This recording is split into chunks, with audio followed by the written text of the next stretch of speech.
തൃശൂരിൽ മാലിന്യം ശേഖരിക്കാനെത്തിയ ഹരിതകർമ്മ സേനാംഗത്തെ നായയെ വിട്ട് കടിപ്പിച്ചതായി പരാതി. ചാഴൂർ സ്വദേശിനി പ്രജിതയാണ് പരാതി നൽകിയത്. പ്ലാസ്റ്റിക് മാലിന്യം ശേഖരിക്കാൻ ചാഴൂർ സ്വദേശി ഡേവിഡിന്റെ വീട്ടിലെത്തിയപ്പോൾ മകൾ നായയെ വിട്ട് കടിപ്പിച്ചു എന്നാണ് പരാതി. നായയെ പട്ടി എന്ന് അഭിസംബോധന ചെയ്തതിലാണ് ക്രൂരത നേരിടേണ്ടി വന്നതെന്നും പ്രജിത പറയുന്നു. തുടർന്ന് പഞ്ചായത്ത് അംഗങ്ങളെത്തിയാണ് പ്രജിതയെ ആശുപത്രിയിലേക്ക് മാറ്റിയത്. മനോജ് ഉണ്ട് വിവരങ്ങൾ നൽകാൻ. മനോജ്, എന്താണ് സംഭവിച്ചത്?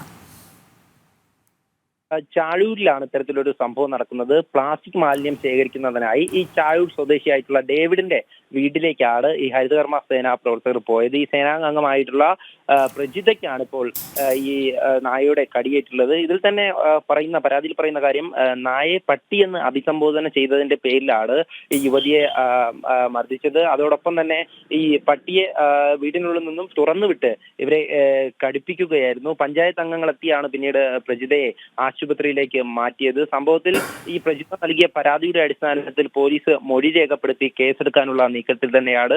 നേരത്തെയും ഇത്തരത്തിൽ ഹരിതകർമ്മ സേന അംഗങ്ങൾക്കെതിരെ സമാന രീതിയിൽ ആക്രമണം ഉണ്ടായിട്ടുണ്ടെന്നാണ് പരാതി ലഭിച്ചിരിക്കുന്നത്. എന്തായാലും ഈ സംഭവവുമായി ബന്ധപ്പെട്ട് മറ്റ് പ്രതിഷേധങ്ങളും ഈ ഹരിതകർമ്മ സേനാംഗങ്ങളുടെ ഭാഗത്തു നിന്നും ഉയർന്നു വരികയാണ്. വീട്ടിൽ മാലിന്യം ശേഖരിക്കാൻ എത്തുമ്പോൾ തങ്ങളെ അപമാനിക്കുന്നുവെന്നും അതോടൊപ്പം തന്നെ ഇത്തരത്തിലുള്ള അതിക്രമങ്ങൾ ഉണ്ടാകുന്നുവെന്നുമാണ് പരാതി. എന്തായാലും നേരത്തെ സൂചിപ്പിച്ചതുപോലെ പട്ടിയെ വിട്ട് കടിപ്പിക്കുന്ന ഒരു രീതി, അത് ഈ ഡേവിസിന്റെ പേരിലാണ്, ഈ ചാഴൂർ സ്വദേശിയായിട്ടുള്ള ഡേവിസിന്റെ പേരിലാണ് ഇപ്പോൾ പരാതി നൽകിയിട്ടുള്ളത്. മകളാണ് നായയെ വിട്ട് കടിപ്പിച്ചു എന്ന് പറഞ്ഞിരിക്കുന്നത്.